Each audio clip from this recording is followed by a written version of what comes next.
Le tribunal de la télé vous est présenté par bonplan365.com. Chaque jour, un nouveau bon plan sur le site des bonnes affaires et des bons plans. Et Télé-Réalité TV, la première chaîne de télévision entièrement consacrée à la télé-réalité. Et par la masterclass VGS Télévision, la formation audiovisuelle pour bosser à la télé.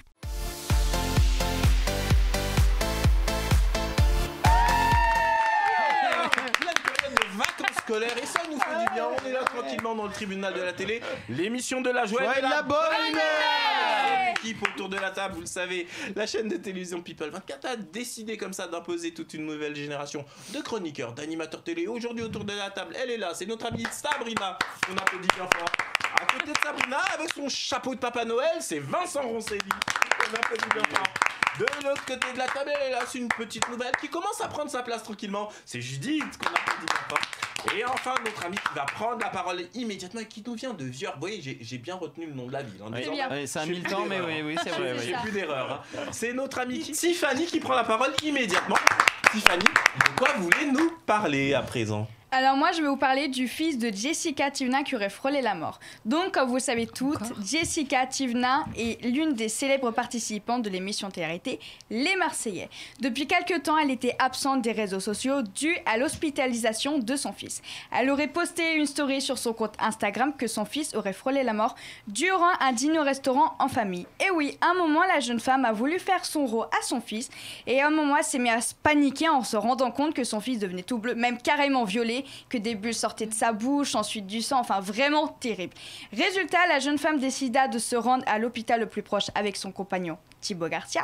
Durant le trajet pour aller à l'hôpital, Thibaut tenait le petit garçon sur ses genoux et il s'est mis à dire à Jessica « Il est tout bleu, il ne respire plus, il a les yeux gros ouverts, je crois qu'il est mort. » Résultat, Jessica Tivna a pris l'initiative de faire un massage cardiaque à son fils. Et heureusement qu'elle a fait ça parce que son petit a retrouvé la respiration.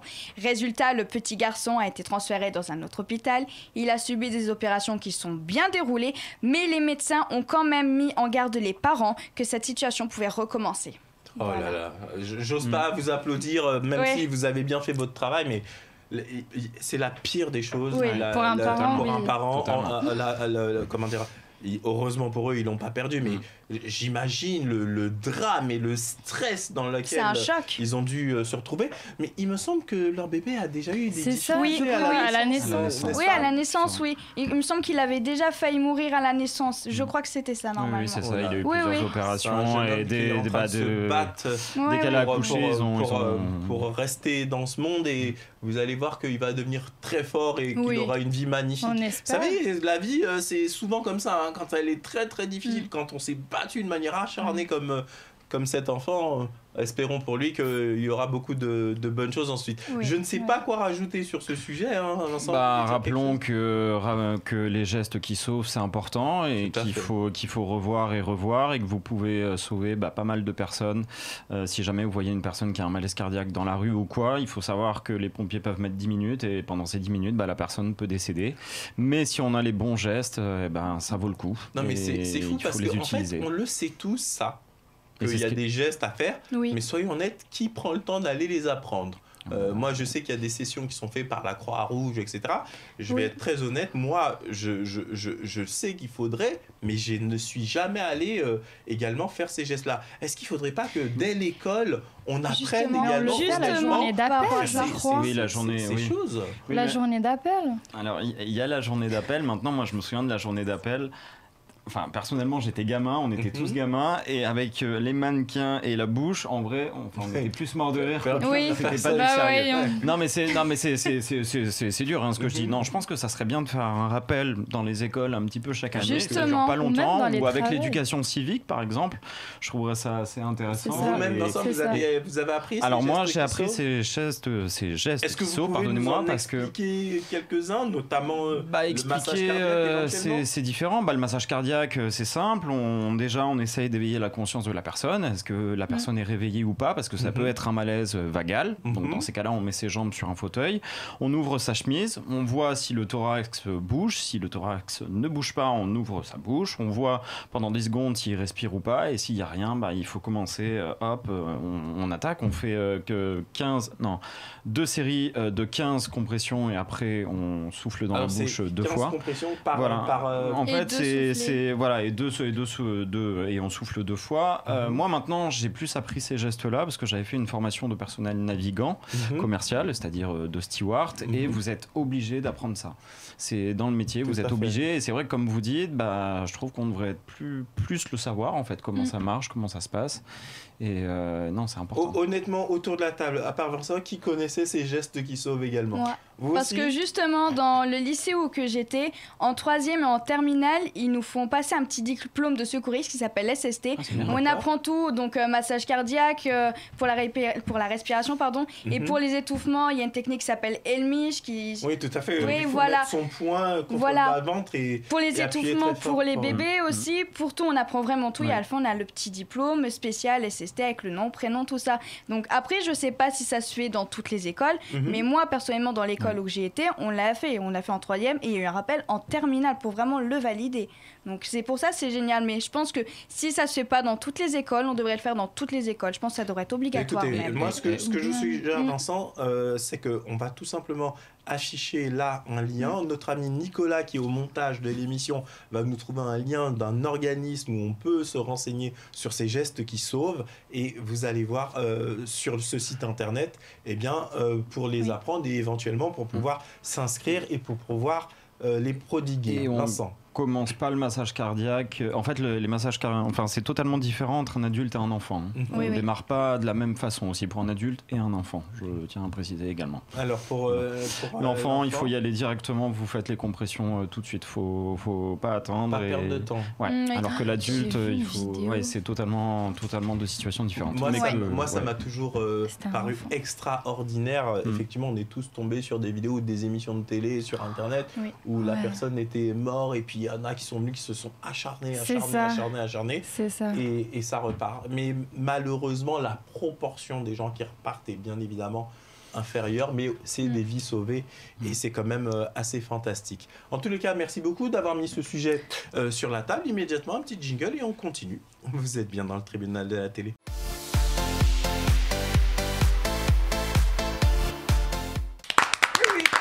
Toujours la fidèle au poste, vous êtes dans le tribunal de la télé. Je vous rappelle, chers amis téléspectateurs, que vous avez la possibilité de participer à notre émission. Pour ce faire, c'est extrêmement simple. Vous allez du côté du site internet de la chaîne, à l'adresse www.people24.tv. Vous sélectionnez la rubrique programme et vous allez dans l'émission Le tribunal de la télé. Là, vous verrez, il y a plusieurs formulaires. Tout vous est expliqué. Immédiatement, on va donner la parole à notre amie Sabrina. Sabrina, de quoi vous voulez nous parler à présent? De la 33e édition du Téléthon. Comme vous le savez tous, ce mois-ci, c'était le mois du Téléthon. Tout à fait, et qui a été un très grand succès. Comparé même à l'année dernière, surtout, c'était vraiment un succès. Comme en fait, on a eu 74,6 millions d'euros, donc récoltés ce mois-ci. Voilà, de promesses dons, malgré les gilets jaunes. Ça, je le précise. Malgré les gilets jaunes, les manifestations, et donc en décembre avec les cadeaux de Noël. Donc c'est vraiment très important, et on voit en fait que malgré les problèmes qu'on peut avoir en France, les promesses de dons ont augmenté comparé à l'année dernière. Donc l'année dernière, on était à 69,3 millions d'euros. Donc c'est déjà énorme. Et là, on est à combien exactement? On est à 74,6. Ah oui, donc pratiquement 5 millions d'euros 5 millions d'euros de plus. plus. C'est pas négligeable. Et on peut continuer à faire un don. Et bien sûr, on peut évidemment continuer à faire des dons. Au numéro qui s'affiche sur le site site internet. 37 Exactement. Et le site internet du Téléthon. Donc aussi, je rappelle que cette année, le Téléthon, c'était pour la thérapie génique, Donc vraiment, c'est une avancée.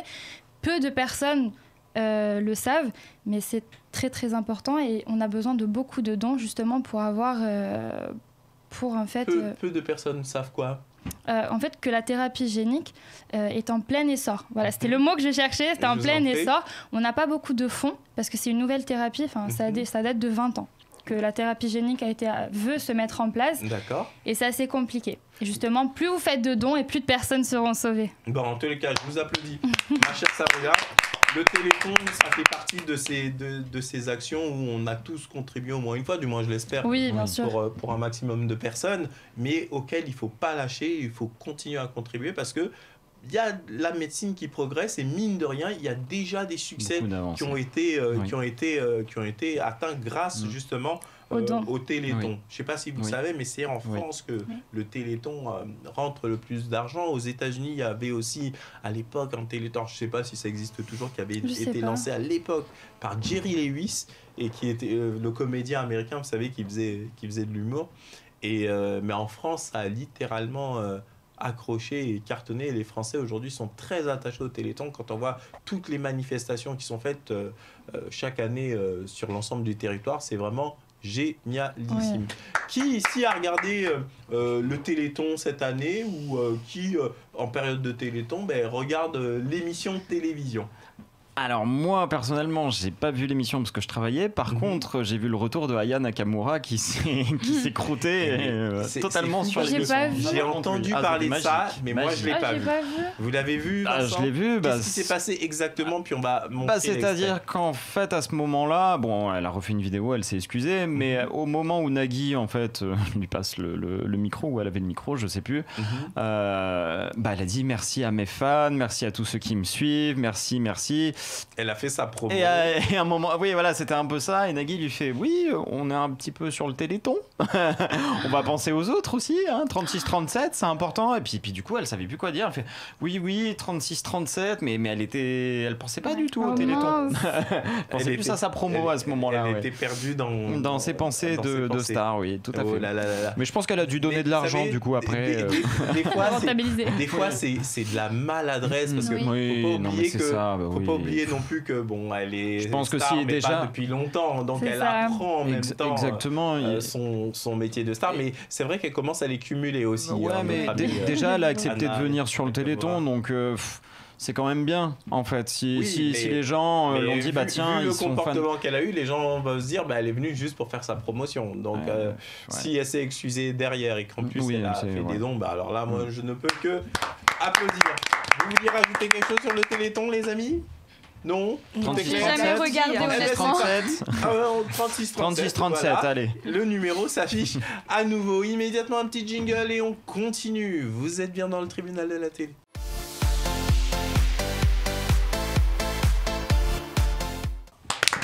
On est là, fidèle au poste dans le tribunal de la télé.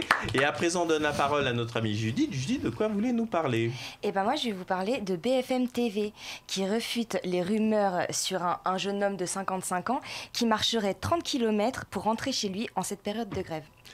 Alors, c'est marrant parce que cette histoire a fait un buzz pas possible. Fou.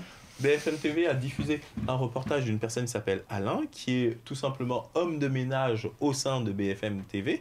Et en fait, ils l'ont suivi. Pourquoi? Parce que lui, il préfère venir à pied en période de grève. Sauf qu'il habite vers Versailles.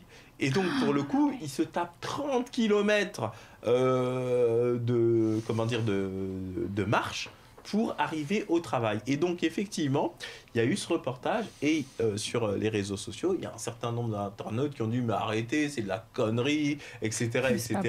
Et on reprochait plus ou moins à BFM TV de bidouiller la réalité par rapport au fait que cette personne marchait réellement 30 km. C'est ça. Surtout que Alain travaillerait à l'Altis Campus. Oui. Et en fait, c'est les locaux dans lesquels on retrouve la rédaction de BFM TV. Ben oui, c'est un employé de BFM. Voilà. Et donc, on précise quand même qu'apparemment, il partait au travail en bus. Et BFM TV précise que le bus en question qui passe derrière lui durant l'interview était un bus sans voyageurs. Oui, parce que tout simplement, lui n'était pas certain d'avoir le bus en pleine période de grève, et donc il s'est dit, moi je vais pas me prendre la tête, je vais y aller à pied. Mais moi, si vous voulez, il y a une chose qui me titille, c'est que il exprime, moi je l'ai vu le reportage où il exprime ce fameux Alain, le fait que lui il fait beaucoup de marche à pied, et donc c'est un sport qu'il pratique, et donc il a souhaité partir comme ça en marche à pied. Je vois Vincent qui sourit. Mais est-ce que vous vous rendez compte si c'est juste la vérité? Ce que je veux dire, c'est qu'on est dans une société où les gens ils voient forcément du mal partout. C'est ça. Où on fait un reportage, on nous a bidouillé, on essaie de mentir, machin. Non, c'est pas ça, mais ils iraient chercher quelqu'un qui bosse pas chez eux. C'est un mensonge. Parce que que ce serait facilement vérifiable quand même. Ouais, mais je trouve ça abusé de faire ça parce que c'est une personne qui bosse chez eux. Dans ces cas-là, offrez-lui une trottinette ou faites-lui quelque chose. Non, oui, non, mais d'accord, mais je trouve qu'au niveau de l'image, moi, je trouve ça pas terrible. Par exemple, j'ai un collègue à moi qui, je sais pas, qui vit dans une maison qui est détruite ou quoi. Bah tiens, on va aller filmer mon collègue qui vit dans une maison qui ressemble à rien, mais c'est mon collègue, je vous le présente. Genre, je trouve que, enfin, je sais pas, ça donne une mauvaise image. Ils ont plein de personnes dans la rue. Qu'est-ce qu'ils vont faire avec cette personne qui bosse pour eux? Enfin, moi, j'aime pas du tout. Mais écoutez, pas du tout cette moi, ce que je propose, il y a notre amie Sabrina qui voulait rajouter quelque chose également. Moi, c'est juste une question. Est-ce que c'est 30 km l'aller et 30 km le retour? Mais bonne question. Parce que est-ce que c'est faisable dans la même journée? Il me semble que c'est bien 30 km. Paris-Versailles, c'est ça. Hein. Ah oui, sûrement. C'est 30 km aller et retour. Mais il faut combien de temps pour faire ça? Mais il dort pas? Il met 3 heures ou quelque chose comme ça, même plus. Ouais, non, mais c'est vrai que... C'est hallucinant, le pauvre. Enfin, c'est du courage. Honnêtement, moi, ce que je propose, c'est que... on fait une cagnotte Litchi pour rien. Une cagnotte Litchi, je sais pas. Mais c'est qu'on demande à nos amis téléspectateurs ce qu'ils en pensent. Et pour ce faire, c'est très simple. Vous allez du côté du site internet de la chaîne, l'adresse www.people24.tv. Vous sélectionnez, vous le savez à présent, l'émission Le Tribunal de la Télé. Et vous nous dites ce que vous en pensez. Ou tout simplement, vous utilisez le hashtag Le Tribunal de la Télé. Et vous n'hésitez pas à nous communiquer le fond de vos pensées. Les amis, c'est déjà la fin de l'émission. Mais si c'est la fin de... Vous savez ce qu'on va faire? On va se quitter tranquillement en musique. Oh yeah! Avec un talent du net qui est vraiment, vraiment exceptionnel. Et ce talent du net, c'est notre amie Judith qui est là. Judith, quel est le talent que vous nous avez trouvé? Alors moi, je voulais vous présenter une jeune femme de 21 ans qui s'appelle Audrey-Louise Beauséjour, qui a commencé le chant à l'âge de 3 ans et qui est absolument extraordinaire. Je vous laisse regarder.